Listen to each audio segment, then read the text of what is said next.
Mabuhay from the beautiful city of Manila. I'm back with some for the channel Fragrance RX, and today I'll be reviewing these fragrances from my favorite house, Christian Dior. They're none other than the Dior Homme Collection. So stay tuned.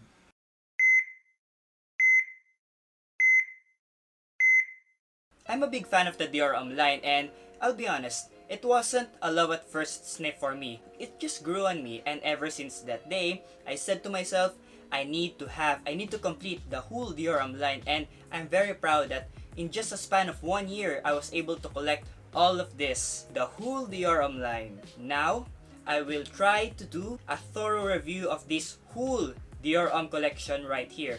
Just a disclaimer guys, I don't have the 2007 Dior Homme Intense vintage version wherein we have the color, the silver color, and the 2009 Dior Homme Voyage, which is a special edition. I don't have those two fragrances, but I have almost the complete Dior Homme collection. With the reformulation, the repackaging that Christian Dior just did, this start of 2020, it is but right to review this whole, the old packaging of the Dior Homme collection. Starting off with this one, the vintage OG 2005 Dior Homme Silver Stem version. Now this was released in 2005 and the nose behind this fragrance is Olivier Polch, the original perfumer of Christian Dior. I'll first spray this, the initial spray here on my brain paper.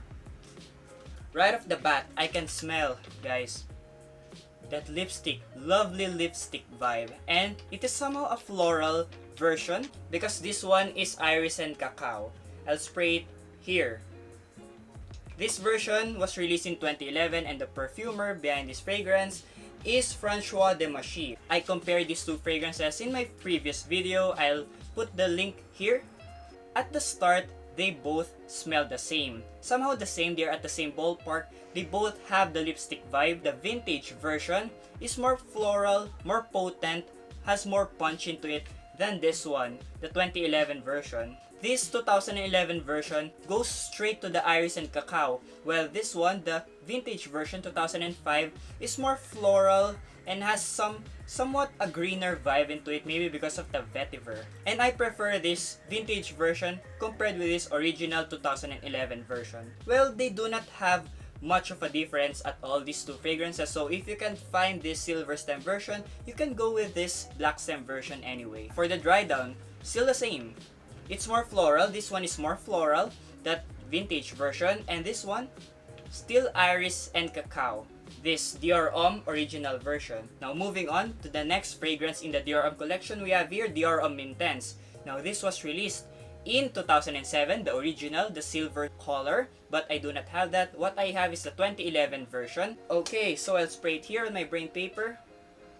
Okay, Dior still has the best sprayer, guys. Change my mind again, change my mind. Dior still has the best sprayer. Even with just a little bit of tap, just a little tap, you will release a decent amount of juice already. Okay, so for the initial spray of Dior Homme Intense, yes, it's a lot darker compared with this Dior Homme, the original Dior Homme, and the iris and cacao is really that prominent. If this Dior Homme is somewhat a vibrant scent, this one is a darker scent, and I can see this original and vintage, you can wear this for casual wearing.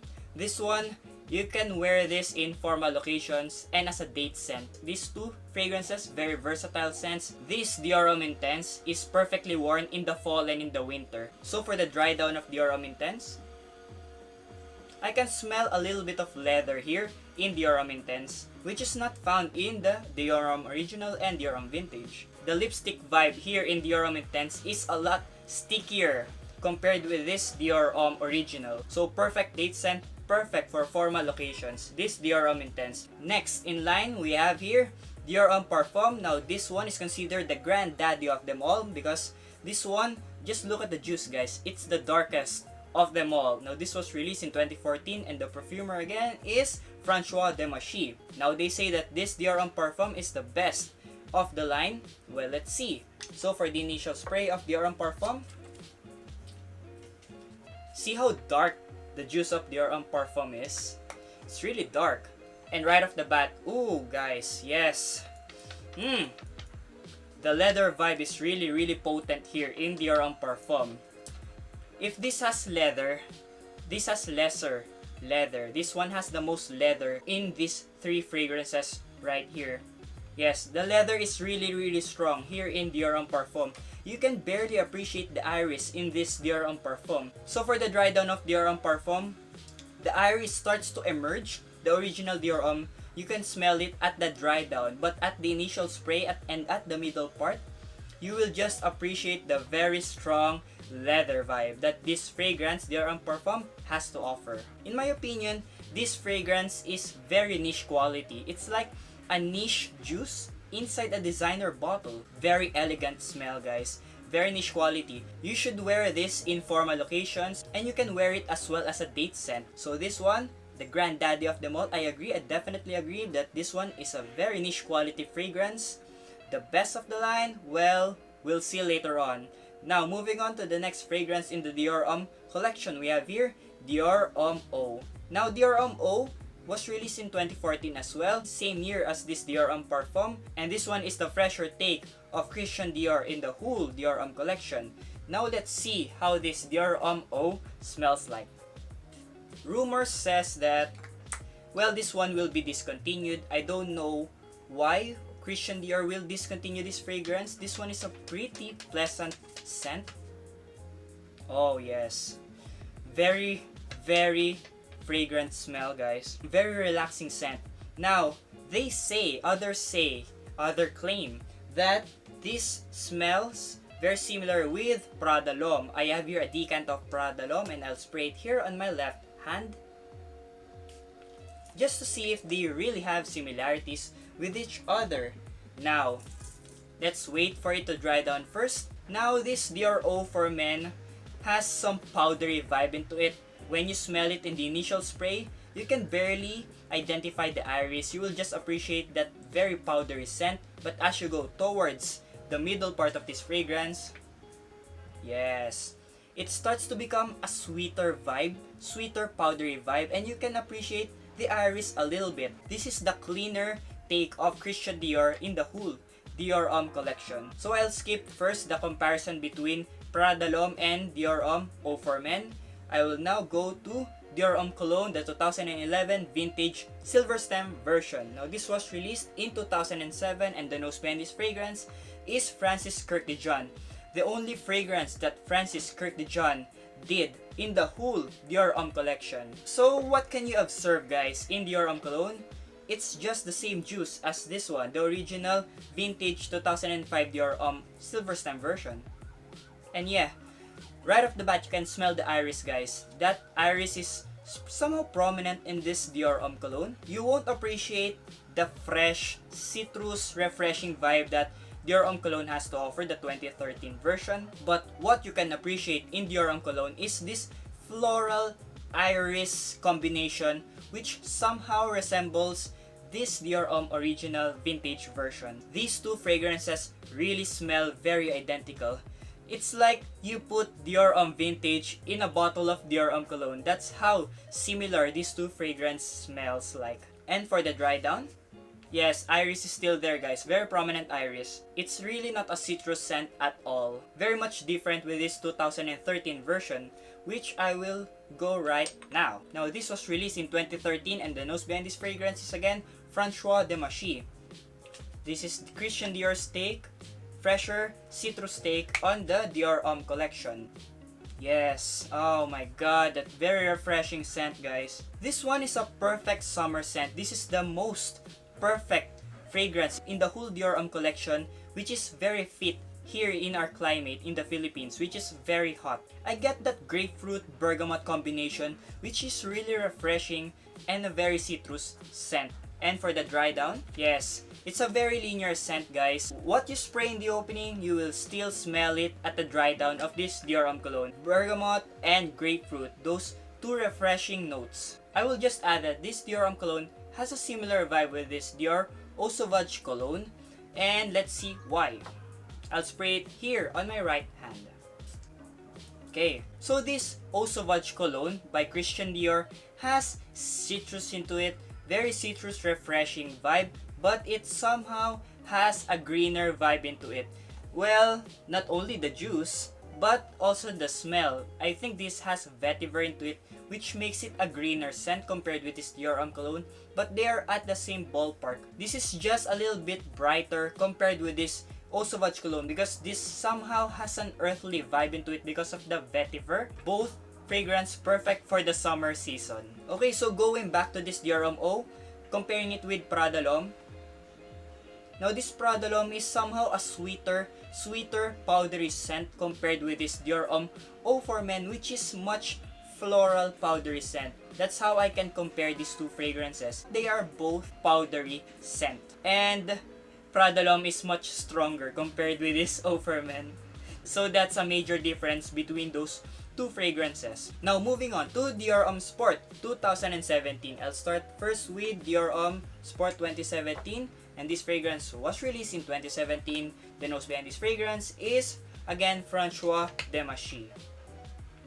Okay, so this one is again a fresher take of Christian Dior in the whole Dior Homme collection. Right off the bat, you can smell that very strong grapefruit, which makes it a refreshing scent. And as we go towards the dry down of this fragrance, yes, very linear scents. Based from my observation, these versatile scents of Christian Dior are somehow linear, very casual scents. This Dior Homme Cologne and Sport. So you can wear this anytime, anywhere, any season. Perfect gym scent as well. Perfect sports scent. Obviously, Dior Homme Sport, sports scent. Next, we have 2012 Dior Homme Sport. Now this Dior Homme Sport actually has ginger into it. Ginger and sandalwood. I can appreciate the sandalwood and ginger here in 2017, but it's not that strong, it's not that prominent. The ginger and the sandalwood is much prominent here in the 2012 version. And moving towards the dry down of Dior Homme Sport 2012, so that woody, that ginger vibe becomes sweeter as we go towards the dry down of this fragrance. And as we go towards this 2008 version, the vintage, and this is the black sprayer and red nozzle version, the OG. Ooh, very strong ginger and woody scent. Among these three, this has the most ginger and woody vibe. This is in the middle part, and this has the least ginger and woody vibe into it. Again, these fragrances have a linear trend compared with these fragrances right here, Dior Homme, Dior Homme Intense, and Dior Homme Parfum, which are more complex, more complicated. You'll smell sexy when you wear these fragrances right here. Very sexy scents, guys. Very sexy scents. This Dior Homme 2008 has a very prominent sandalwood, guys. Sandalwood and ginger. Yes, until the dry down, you can still smell that very strong sandalwood and ginger. If I will have to choose my top 3 fragrances from the Dior Homme collection, my second runner-up will be Dior Homme Parfum. My first runner-up will be Dior Homme Intense. And my overall champion will be Dior Homme, the original and the vintage versions. And my message to all my avid subscribers, fellow Dior Homme lovers, if you can still get your hands on these fragrances, buy them while you still can. We don't know what the future can bring, guys. This fragrance in just a few months may be gone already, and the prices of this fragrance will skyrocket high. In fact, I already bought backup bottles for these fragrances like this. For my Dior Homme, I bought these two. Actually, this is the original bottle that I'm using, and this is my backup bottles. For Dior Homme Intense, I have this 2013 version of Dior Homme. And this one, Dior Homme Parfum, this is my original bottle. This is just my backup bottle. There. And this Dior Homme 2008 Sports version, I have a backup bottle as well. So these are my backup bottles already, guys. I'm starting to back up my bottles because we don't know what the future may bring. It's better to be safe than sorry, guys, anyway. You heard my review. Now what are your thoughts with regards to these fragrances? The Dior Homme collection. Do you own all of the bottles? Which one is your favorite? And what's your take on Christian Dior changing Dior Homme, Dior Homme Intense, Dior Homme Parfum, and sooner or later, Dior Homme Cologne and Dior Homme Sport, and discontinuing Eau for Men? What's your favorite iris-based fragrance? Again, leave your comments down below, and don't forget to like, comment, and subscribe to my channel, Fragrance RX. Again, this is Wedza for the channel Fragrance RX, your fragrance doctor. See you in the next video. Have a nice day, and stay fragrant!